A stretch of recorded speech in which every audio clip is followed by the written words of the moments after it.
This same James who said, in James 1 verse 12, "Blessed is the one who perseveres under trial, because, having stood the test, that person will receive the crown of life that the Lord has promised to those who love him." He was not to be misunderstood. In James 1 verse 22, "Do not merely listen to the word and so deceive yourselves. Do what it says. Those who consider themselves religious and yet do not keep a tight rein on their tongues deceive themselves, and their religion is worthless. Religion that God our Father accepts as pure and faultless is this: to look after orphans and widows in their distress, and to keep oneself from being polluted by the world."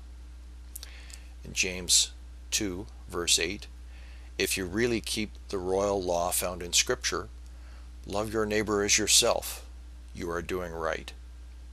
In James 2 verse 12, "Speak and act as those who are going to be judged by the law that gives freedom, because judgment without mercy will be shown to anyone who has not been merciful. Mercy triumphs over judgment." What good is it, my brothers and sisters, if someone claims to have faith but has no deeds? Can such faith save them? Suppose a brother or a sister is without clothes and daily food. If one of you says to them, "Go in peace, keep warm and well fed," but does nothing about their physical needs, what good is it?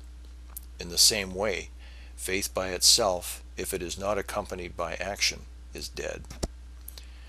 In James 3 verse 1, "Not many of you should become teachers, my fellow believers, because you know that we who teach will be judged more strictly."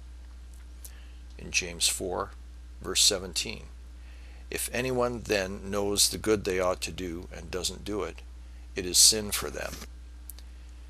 In James 5 verse 1, "Now listen, you rich people, weep and wail because of the misery that is coming on you.